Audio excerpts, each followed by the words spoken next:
नमस्कार। यह वीडियो उन परिजनों के लिए है जो माता पिता बनना चाहते हैं और अपनी होने वाली संतान के लिए उचित जन्म समय का निर्धारण करना चाहते हैं, ताकि होने वाली संतान का जीवन सुखमय हो और कुंडली लेकर किसी भी ज्योतिषी के पीछे जाने की आवश्यकता ही ना पड़े। आइए जानते हैं कि कुंडली क्या होती है, अच्छी कुंडली कैसी दिखती है और जन्म के लिए उचित समय का निर्धारण कैसे करें। प्राथमिक स्वरूप से कुंडली 12 भाव, 12 राशियां और नवग्रहों से बनाई जाती है। ये है कुंडली का प्रथम भाव, जिसे लग्न भी कहते हैं। ये द्वितीय भाव, तृतीय भाव, चतुर्थ भाव, पंचम भाव, षष्ठम भाव, सप्तम भाव, अष्टम भाव, नवम भाव, दशम भाव, एकादश भाव और द्वादश भाव। अच्छे जीवन का अनुभव के लिए कुंडली के केंद्र स्थानों में शुभ ग्रहों का होना आवश्यक है। केंद्र भाव कौन से होते हैं? प्रथम भाव, चतुर्थ भाव, सप्तम भाव और दशम भाव। इन चार भावों में शुभ ग्रह होने चाहिए और अशुभ ग्रह नहीं होने चाहिए। आप सौम्य ग्रह जैसे गुरु, शुक्र, चंद्र, बुध इन्हें शुभ ग्रह मान सकते हैं। आप क्रूर ग्रहों को अशुभ ग्रह भी मान सकते हैं, जैसे कि मंगल, शनि, राहु, केतु और सूर्य। कुंडली में त्रिकोण भाव के स्वामी शुभ ग्रह होते हैं। इन्हें हम योग कारक भी कहते हैं। त्रिकोण स्थान होते हैं प्रथम स्थान, पंचम स्थान और नवम स्थान। कुंडली में बुरे भाव होते हैं छठा भाव, आठवां भाव और 12वां भाव। छठे, आठवें और 12वें भाव को हम त्रिक भाव से भी संबोधित करते हैं। त्रिक भाव के स्वामी जातक को कष्ट देते हैं।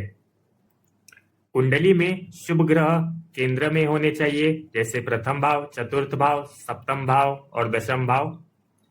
शुभ ग्रह त्रिकोण स्थान में हो तो भी अच्छा है, जैसे पंचम भाव और नवम भाव, अथवा धन भाव और लाभ भाव।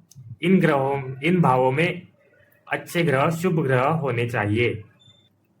कुंडली में क्रूर ग्रह उपचय भाव में उचित होते हैं। उपचय भाव कौन से होते हैं? तीसरा भाव, छठा भाव, 10वां भाव और 11वां भाव। इन्हें हम उपचय भाव कहते हैं। उपचय भावों में क्रूर ग्रह का होना अच्छा होता है।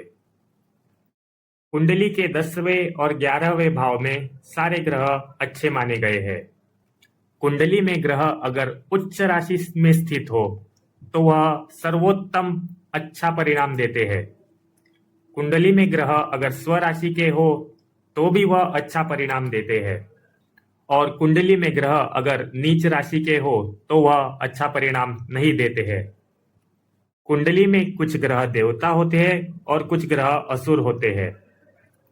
देवता ग्रह आपस में मित्रता रखते हैं और असुर ग्रह आपस में मित्रता रखते हैं। देवता और असुर ग्रह एक दूसरे को अपना शत्रु मानते हैं। कुंडली में ग्रह उच्च राशि में सबसे अच्छा फल देते हैं और स्वराशि में उससे कम यानी फिर भी अच्छा परिणाम देते हैं। अपनी मित्र राशि में भी ग्रह अच्छा फल देते हैं।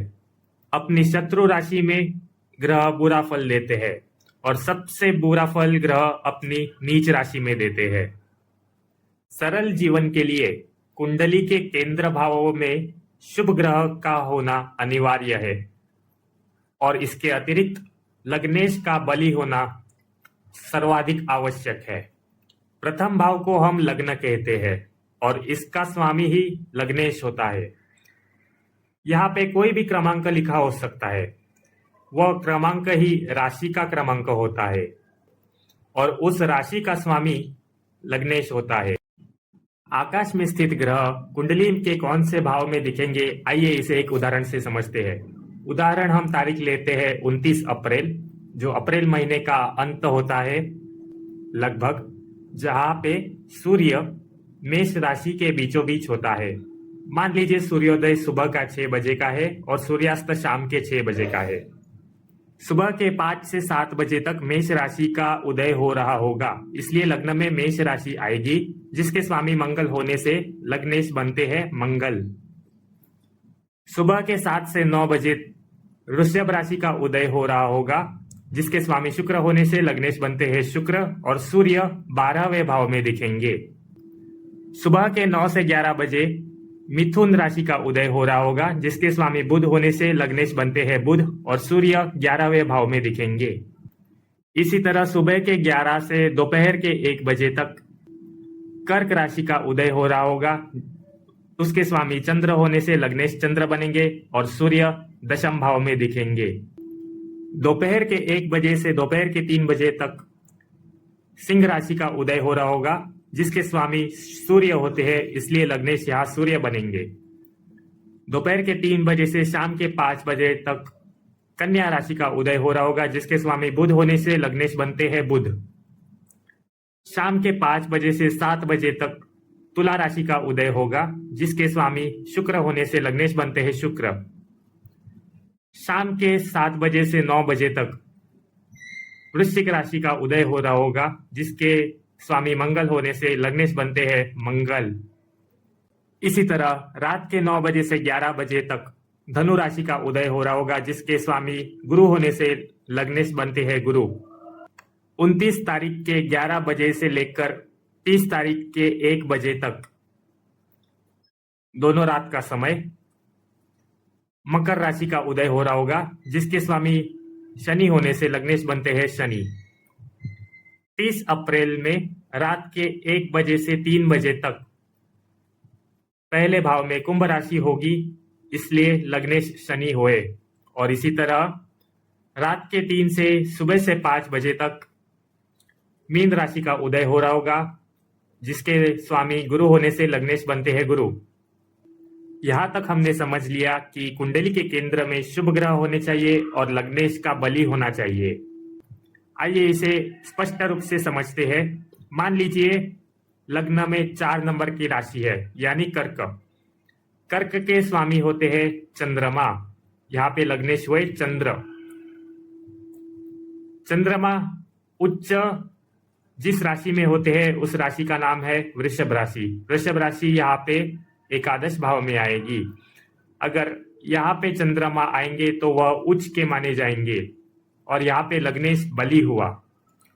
और केंद्र में शुभ ग्रह होने चाहिए, जैसे कि प्रथम भाव में मान लीजिए गुरु है। गुरु एक शुभ ग्रह है, सौम्य ग्रह है, और गुरु कर्क राशि में उच्च के भी माने जाते हैं। तो ये कुंडली और भी अच्छी हुई।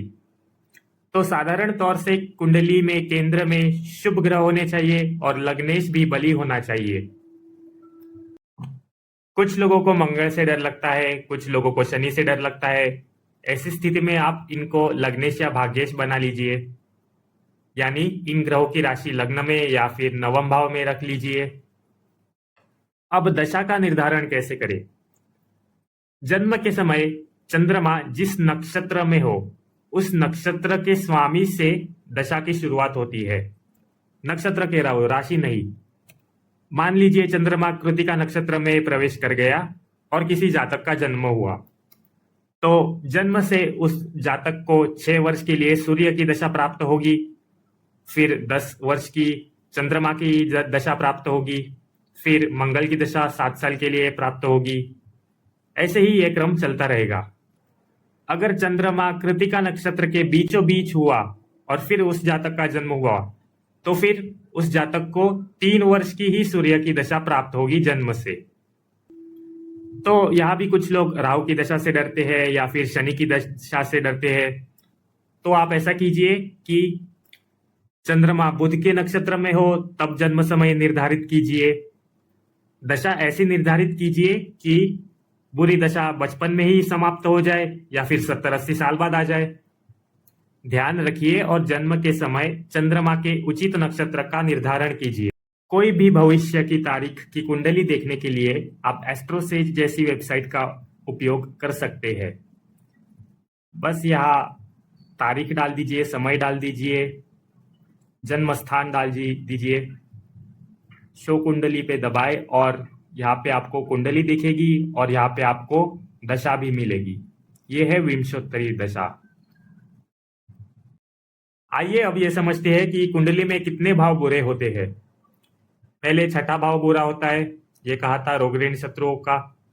फिर आठवां भाव आयु और मृत्यु का भाव होता है, अचानक होने वाली घटनाओं का भाव होता है, जीवन में अचानक कोई परिवर्तन होते हैं उसका भाव होता है। 12वां भाव भी बुरा होता है, खर्च का भाव होता है। पहला भाव लग्न होता है, जो हम स्वयं होते हैं, हमारा व्यय 12वां भाव होता है। इसी तरह आयु का व्यय भाव होता है सप्तम भाव। आयु का आयु भाव तीसरा होता है, यानी पहला भाव हम होते हैं, आठवां भाव हमारी आयु का होता है और तीसरा भाव आयु का भी आयु होता है, जो संघर्ष का भाव होता है। यह भी भाव बुरा होता है। प्रथम भाव, अष्टम भाव, तृतीय भाव, ये भाव आयु को बल देने वाले भाव होते हैं और उनसे भी 12वां भाव, तीसरे से भी 12वां भाव द्वितीय होता है। ये भाव आयु का ह्रास करता है। तो साधारणतः व्यक्ति संघर्ष नहीं चाहता, अचानक होने वाली घटना नहीं चाहता, तो उसके लिए तीसरे और आठवें भाव बुरे हो गए। संघर्ष यानी ऐसा संघर्ष जिसका कोई फल नहीं मिलता।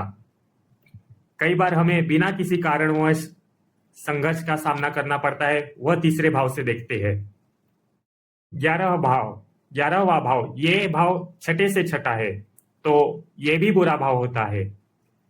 छठा भाव बीमारियों का होता है और 11वां भाव छोटी बीमारियों का होता है। अगर हमारी सारी ही इच्छाएं पूरी होने लगे तो यह भी अच्छा नहीं होता है। अब आप बोलेंगे कि द्वितीय भाव तो धन कुटुंब का होता है, सप्तम भाव विवाह का होता है, ये भाव मारक कैसे हुए? तो हाँ, द्वितीय और सप्तम भाव के स्वामी की दशा में जातक की मृत्यु तक होती है।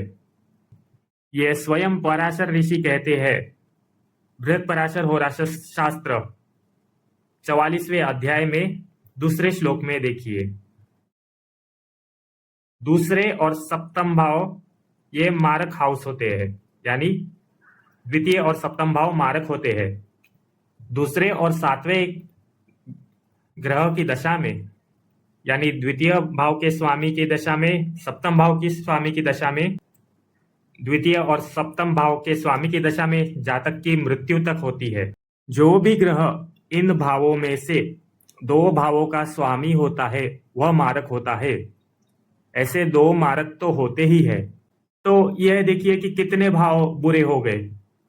1, 2, 3, 4, 5, 6, 7, 12 भाव की कुंडली में 7 तो भाव बुरे ही हो गए। तो आप कहेंगे कि क्या यही सच्चाई है, क्या यही जीवन है? हाँ, भगवत गीता अध्याय 8 श्लोक 15, भगवत गीता का 8वां अध्याय और 15वें श्लोक में भगवान श्री कृष्ण कहते हैं, मामुपेत्य पुनर्जन्म दुखालयाम शाश्वतम नाप्नुवन्ति महात्मा न संसिद्धिम परमांगतः। अर्थात महात्मा लोग मुझे प्राप्त करके दुखालय अर्थात दुखों के घर और अशाश्वत अर्थात निरंतर बदलने वाले पुनर्जन्म को प्राप्त नहीं होते, क्योंकि वे परम सिद्धि को प्राप्त हो गए हैं, अर्थात उनको परम प्रेम की प्राप्ति हो गई है। यहाँ भगवान श्री कृष्ण स्वयं इस जगत को, इस मृत्यु लोक को दुखालय कह के संबोधित करते हैं। क्या आप भी इसी दुखालय में किसी को लाना चाहते हैं? क्या आप इतने क्रूर, इतने निर्दयी हैं? विचार कीजिए और निर्णय लीजिए। धन्यवाद।